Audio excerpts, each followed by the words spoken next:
Total 6 में से 3 salt जो है हमने प्रीवियस क्लास में कर लिए थे, और बाकी के जो 3 साल्ट बच गए हैं वो हम कर लेते हैं। नेक्स्ट जो साल्ट है हमारे पास वो है बेकिंग सोडा। कॉमन नेम है जो कॉमन भाषा में यूज किया जाता है। इसके अलावा जो इसका केमिकल नेम है वो है सोडियम हाइड्रोजन कार्बोनेट या सोडियम बाइकार्बोनेट। आपको पता है हाइड्रोजन कार्बोनेट या बाइकार्बोनेट एक ही चीज होती है, तो फॉर्मूला जो है वो है NaHCO3। ये फॉर्मूला है हमारे पास, कॉमन नेम, केमिकल नेम और फॉर्मूला।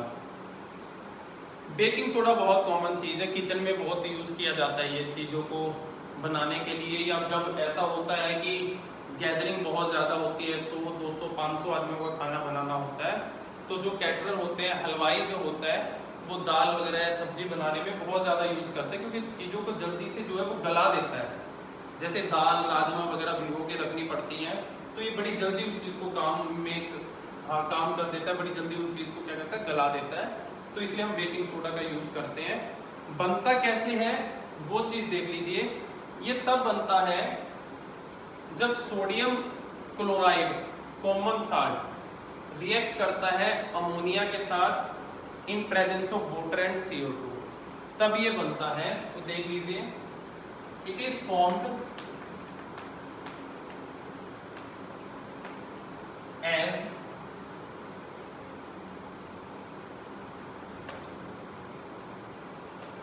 NaCl रिएक्ट करता है वाटर के साथ इन प्रेजेंस ऑफ CO2 और अमोनिया, और यहाँ से आपको मिलेगा NaHCO3, और साथ में यहाँ पे निकलता है आपके पास MH4, अमोनियम क्लोराइड अलग हो जाता है। ये इसकी रिएक्शन है बनने की, ठीक है। तो आप लिख भी सकते हो कि it is added for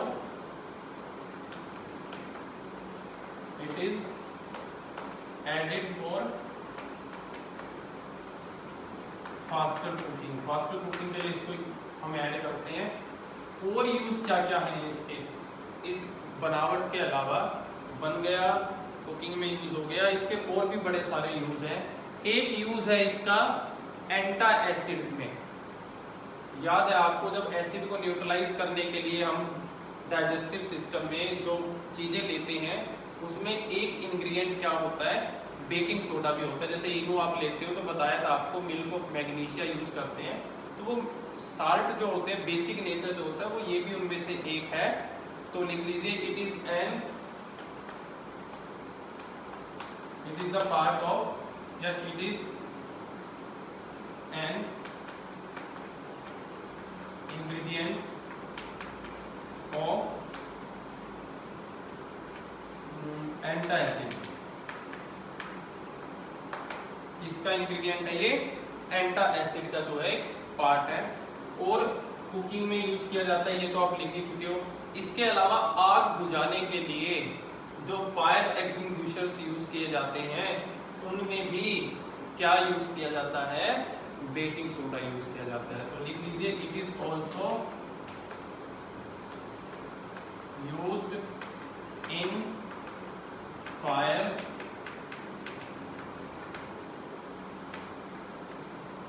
extinguishers. तो वहां पर भी जो है हम क्या करते हैं, इसका यूज करते हैं। तो ये था हमारे पास बेकिंग सोडा। नेक्स्ट साल्ट की तरफ चलते हैं। नंबर 5 जो है हमारे पास, मिलता जुलता नाम है इससे,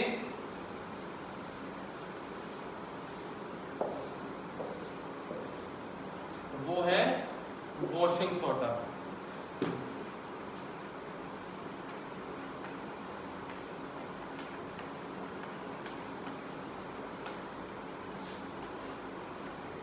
common name, chemical name simple, sodium carbonate. पहले वाला सोडियम बाइकार्बोनेट था और ये सोडियम कार्बोनेट है। फॉर्मूला ध्यान से देखिएगा, सोडियम कार्बोनेट का फॉर्मूला तो ये होता है Na2CO3, लेकिन इसमें 10H2O जुड़े हुए हैं। ये चीज हमने फर्स्ट चैप्टर में कहीं पढ़ी थी कि जिसके साथ डॉट लग के H2O जुड़ जाता है, जब हमने रस्टिंग ऑफ आयरन की थी तब बताया था, उसको हाइड्रेटेड बोलते हैं। हाइड्रेटेड का मीनिंग है कि वो जो चीज बनी है उसके अंदर पानी के मॉलिक्यूल भी प्रेजेंट है। ठीक है, तो ये कैसे ऑब्टेन होगा, बनेगा कैसे, जब आप क्या कर दोगे, वाटर को किस में मिक्स कर दोगे, पानी में मिक्स कर किसको मिक्स कर दोगे, जब आप सोडियम कार्बोनेट को मिक्स कर देते हो वाटर के साथ, तो आपके पास क्या बनता है, वॉशिंग सोडा बनता है। तो रिएक्शन देख लीजिए, Na2CO3 सिंपल रिएक्शन 10H2O, और ये हो गया Na2CO3 10H2, ये बन गया आपके पास क्या, वॉशिंग सोडा। वैसे अगर आप बेकिंग सोडा को जो गर्म कर दें, हीट कर दें, तो भी आपको क्या मिल सकता है, वॉशिंग सोडा मिल सकता है। इसको बेसिक साल्ट भी बोलते हैं। ये भी एक हमारे पास क्या है, बेसिक साल्ट है, जो ज्यादा यूज किया जाता है। इसके यूजेस बहुत है हमारे पास।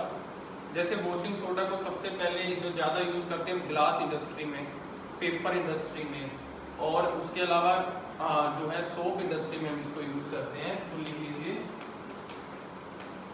It is used in glass, soap and paper industry, वहां इसका यूज किया जाता है। सेकंड यूज जो है इसका वो है कि जो पानी दो तरीके का होता है, जैसे एक हार्ड वाटर, एक सॉफ्ट वाटर।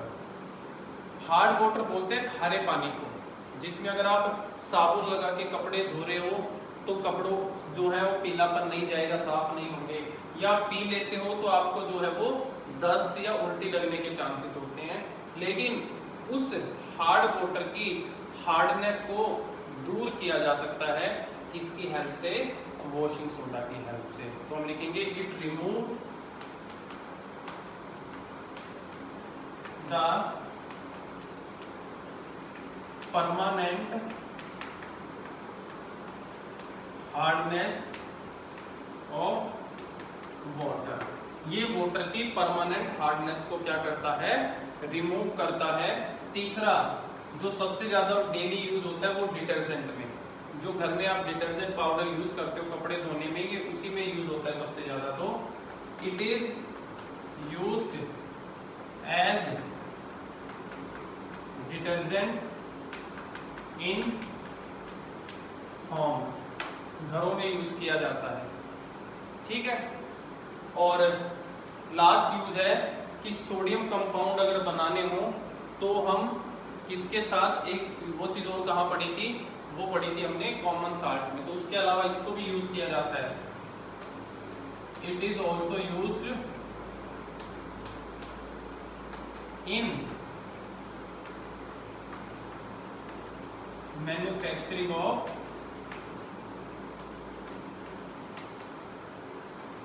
Sodium compound. ठीक है, ये थे यूज हमारे पास किसके, वॉशिंग सोडा के। लास्ट टाइप और कर लेते हैं हम साल्ट की, फिर ये साल्ट का टॉपिक हमारा ओवर हो जाएगा। लास्ट हमारे पास जो है वो बहुत इंपॉर्टेंट है, एग्जाम में सबसे ज्यादा पूछा जाता है साल्ट। नाम भी आपने सुना होगा, शॉर्ट फॉर्म आपने जरूर सुनी होगी, फुल फॉर्म अगर आपने नहीं सुनी होगी तो नाम है उसका plaster of Paris.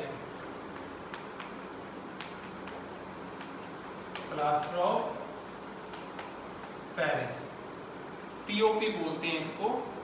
Chemical name calcium sulphate hemi hydrate, calcium sulphate hemi hydrate. और फॉर्मूला क्या है, कैल्शियम सल्फेट तो होता है CaSO4, और हेमी हाइड्रेट का मीनिंग है वाटर का आधा मोलिक्यूल इसके अंदर है। ये है common name calcium sulphate hemi hydrate, और फॉर्मूला है CaSO4 H2 और क्या बोलते हैं इसको पीओपी भी बोलते हैं, पीओपी। दीवारों पे करते हैं पेंट से पहले, छतों पे डिजाइन बनाने के लिए यूज किया जाता है। पत्थर की मूर्तियां बनती हैं उसमें पीओपी यूज करके पेंट कर देते हैं। और सबसे ज्यादा जब कोई हड्डी कहीं से टूट जाती है, फ्रैक्चर जो होता है वो भी क्या होता है, पीओपी से होता है। बनता कैसे है, खेतों में जो जिप्सम डाली जाती है उस जिप्सम को जब हम गर्म कर देते हैं, खेतों में एक मिनरल है जो मिट्टी में मिलाया जाता है अच्छी पैदावार के लिए, जिप्सम कट्टे आते हैं उसके, जैसे बैग्स आते हैं बड़े बड़े, तो आप जब उसको गर्म कर देते हो 373 केल्विन पे, तब वो किस में कन्वर्ट हो जाता है, प्लास्टर ऑफ पेरिस में कन्वर्ट होता है। ये एक्सपेरिमेंटल नहीं, एक्सीडेंटल बनी हुई चीज है कि किसी पेरिस में, इसलिए कि पेरिस में बनी थी कि किसी उसमें कोई जो खेत था वहां कहीं पे जिप्सम रखी हुई थी काफी सारी और सडनली वहां पर आग लग गई। तो जो नेचर था आग पे, जो वो था अमाउंट था आग का, स्टैंडर्ड कह सकते हो, वो 373 केल्विन के नियर था। तो जिससे वहां पे रखी हुई जिप्सम जो है वो जल के किस में कन्वर्ट हो गई थी, पीओपी में कन्वर्ट हो गई थी। वहां पे डिस्कवर हुई चीज है, इसलिए इसे प्लास्टर ऑफ क्या बोलते हैं, पेरिस भी बोलते हैं। तो कैसे बनता है ये, it is obtained by heating, किसको हीट करें, जिप्सम, हीटिंग जिप्सम को कितने टेम्परेचर पे, एट 373 केल्विन पे। अब जिप्सम का फॉर्मूला क्या होता है, देखो जिप्सम होता है ये है जिप्सम, CaSO4.2H2। इसको आपने हीट किया कितने टेम्परेचर पे, 373 केल्विन पे। तो क्या बना, एक तो बना पीओपी और बाकी पानी क्या हो गया, इवेपोरेट हो जाता है, जल के बाहर निकल जाता है। पर एक चीज याद रहे, अगर आपने इसको इस टेम्परेचर से ज्यादा पे हीट कर दिया तो ये जल के काला सा हो जाएगा, बर्न आउट हो जाएगा। और जो प्रॉपर्टी है प्लास्टर ऑफ पेरिस की कि ये जमने के बाद सख्त हो जाता है, जैसे प्लास्टर बांधते हैं वो उस टाइम फिर बाद में क्या हो जाता है, पत्थर की तरह सख्त हो जाता है, तो वो प्रॉपर्टी भी खत्म हो जाएगी इसकी। अगर आपने जिप्सम को इससे ज्यादा टेम्परेचर पे गर्म करके इसको बनाया है तो वो चीज लिख लेते हैं, याद रहेगी आपको। लिखिए, व्हेन जिप्सम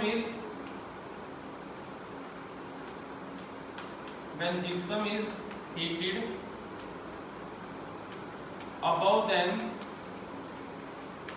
373 केल्विन, इससे ऊपर अगर आप उसको गर्म करते हो, ऊपर का मीनिंग ये नहीं कि आपने 373 की जगह 375 किया, अप्रोक्सीमेट लिख देते हैं। चलो, अगर आपने 400 केल्विन से ज्यादा पे इसको गर्म कर दिया, देन क्या मिलेगा आपको, एक डेड, मरा हुआ, खत्म, dead burnt plaster is form. तो ऐसा प्लास्टर बनेगा जो क्या है, एक तरीके से जल गया है, भुन गया है सारा, उसके पास कैसी प्रॉपर्टी नहीं होगी, हार्डनेस की प्रॉपर्टी नहीं होगी, which do not have property of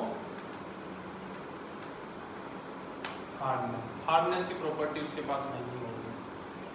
तो पीओपी के यूजेस क्या है हमारे पास, पहले भी डिस्कस कर ही दिया हमने कि एक तो डेकोरेटिव आइटम बनाने के लिए हम इनको यूज करते हैं, पत्थर टाइप बनाना हो, डेकोरेशन में जो यूज होते हैं, तो लिख लीजिए, it is used for making decorative pieces, decorative piece बनाने के लिए। और दूसरा, या फिर जो पीओपी वगैरह हम छत पे सीलिंग्स वगैरह में वहां भी इसको यूज करते हैं। इसके अलावा ये डॉक्टर्स के द्वारा यूज किया जाता है, क्या करने के लिए, फ्रैक्चर हड्डियों को जोड़ने के लिए। It is used by doctors for joining, it is used by doctors for joining fracture bones, टूटी हुई हड्डियां जोड़ने के लिए उनको यूज किया जाता है। ये थे हमारे पास 7 इस चैप्टर में जो आपको करने हैं। चैप्टर जो है ये ओवर हो जाता है। एक छोटी सी डेफिनेशन हम और कर लेते हैं ताकि कुछ क्वेरीज आपकी रह गई होंगी जब हमने लास्ट के 2-3 साल्ट पढ़े होंगे, तो उस एक डेफिनेशन से आपकी वो क्वेरी अपने आप सॉल्व हो जाएगी जो क्वेश्चन आपके माइंड में आए होंगे लास्ट के 2-3 साल से, जिनके फॉर्मूले में बाद में H2O आपको लिखा हुआ मिला। तो जो लास्ट हेडिंग है वो है वाटर ऑफ क्रिस्टलाइजेशन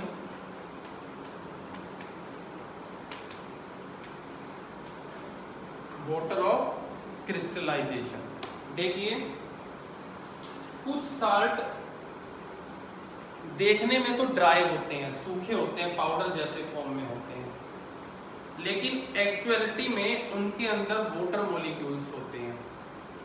और ये जो साल्ट होते हैं इनको बोलते हैं हाइड्रेटेड साल्ट, और जो वाटर मॉलिक्यूल उनके अंदर पाए जाते हैं उसे बोलते हैं वाटर ऑफ क्रिस्टलाइजेशन।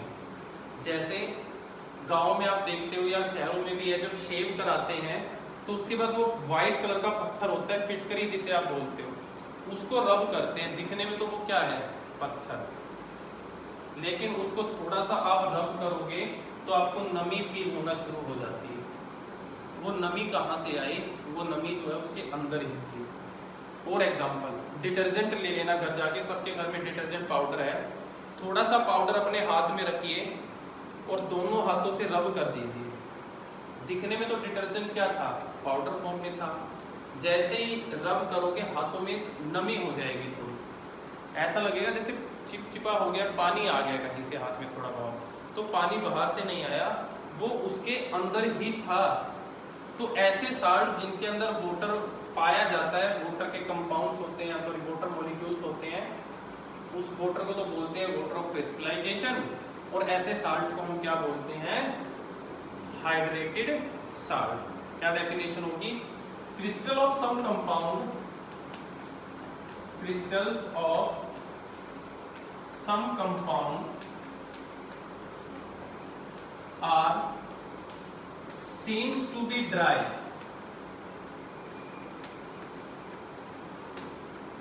दिखने में कैसे होते हैं, ड्राई होते हैं, but actually contain some water molecules, लेकिन उनके अंदर वाटर मॉलिक्यूल होते हैं। This water molecule are called water of crystallisation. और ये जो क्रिस्टल होते हैं, जो ऐसे कंपाउंड होते हैं, उन साल्ट को हम क्या कहते हैं, and such salts are known as hydrated salt. और उनको हम क्या बोलते हैं, हाइड्रेटेड साल्ट बोलते हैं। जैसे एग्जांपल क्या है, SO4 2H2O, ये रहा, और एक आपने क्या पढ़ा था, Na2CO3 10H2O, दोनों पढ़े हैं आपने अभी लास्ट साल्ट में। तो आपको पता नहीं होगा कि ये चीज़ क्यों थी, ये इसकी वजह से थी। ये सब हाइड्रेटेड साल्ट है जिनके अंदर वाटर मॉलिक्यूल प्रेजेंट है, इसलिए हम उनको इस तरीके से एक्सप्लेन करते हैं। तो ये हमारे पास कंप्लीट चैप्टर था एसिड बेस साल्ट का, जो हमने डिस्कस कर लिया है यहाँ पर। अब इनके जो रिलेटेड एक्सरसाइज क्वेश्चंस हैं NCERT के, वो हम नेक्स्ट क्लास में जो है वो डिस्कस करेंगे।